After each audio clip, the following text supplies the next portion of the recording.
Shalom, shalom, peuple de Dieu.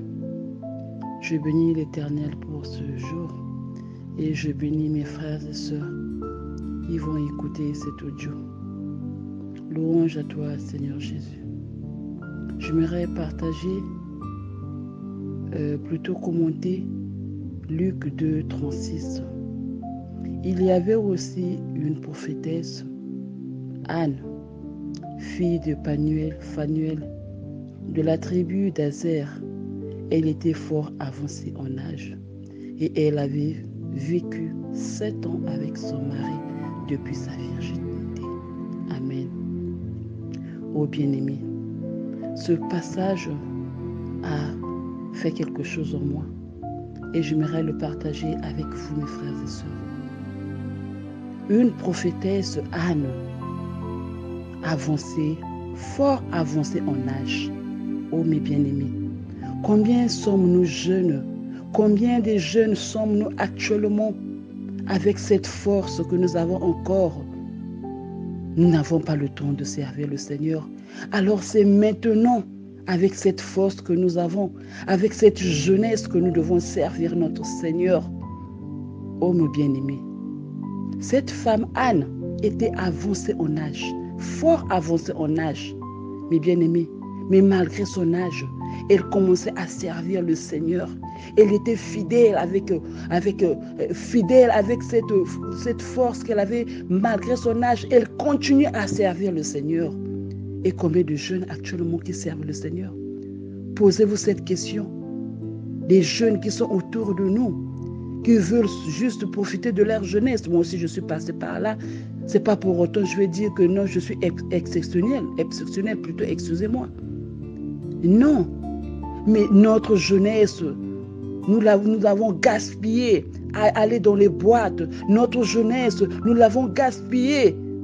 Oh mon bien-aimé, il est temps pour nous.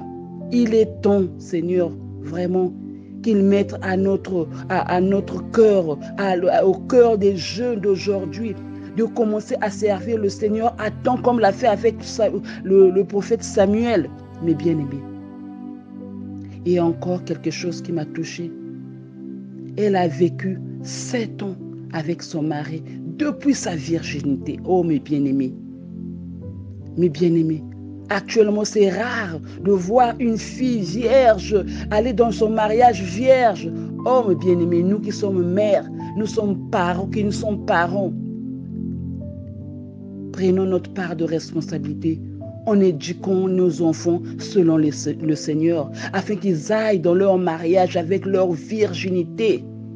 Mes bien-aimés, ce sont des points qui m'ont vraiment touché et j'ai voulu le partager avec vous. Que le Seigneur nous donne cette grâce, étant jeune, de servir le Seigneur. Étant jeune, de servir le Seigneur et de sensibiliser, de témoigner de témoigner tous les jours de notre vie et que notre témoignage serve aux gens qui ne sont pas encore repentis de suivre. C'est à travers notre témoignage que les autres vont suivre. Et si nous avons un mauvais témoignage, les jeunes ne peuvent pas nous suivre. Ou bien les jeunes ne peuvent pas venir vers Jésus. Ayons un bon témoignage pour que ces jeunes gens nous suivent, mes bien-aimés. Je bénis le Seigneur pour ce moment et je suis dans la joie, mais en même temps dans la tristesse parce que je me dis j'ai perdu ma jeunesse à faire du n'importe quoi, alors que c'est avec cette force que je devais commencer à servir le Seigneur. Mes bien-aimés, que le Seigneur vous bénisse et que ces jeunes qui vont suivre cet audio, prennent leur vie en main en disant qu'il est temps pour moi de servir le Seigneur. Que je n'attende pas la vieillesse ou bien que je n'attende pas au moment où que je suis malade, que je suis dans la détresse. C'est maintenant que j'ai la force que je dois commencer à servir le Seigneur. Que le Seigneur vous bénisse, mes bien-aimés. Amen.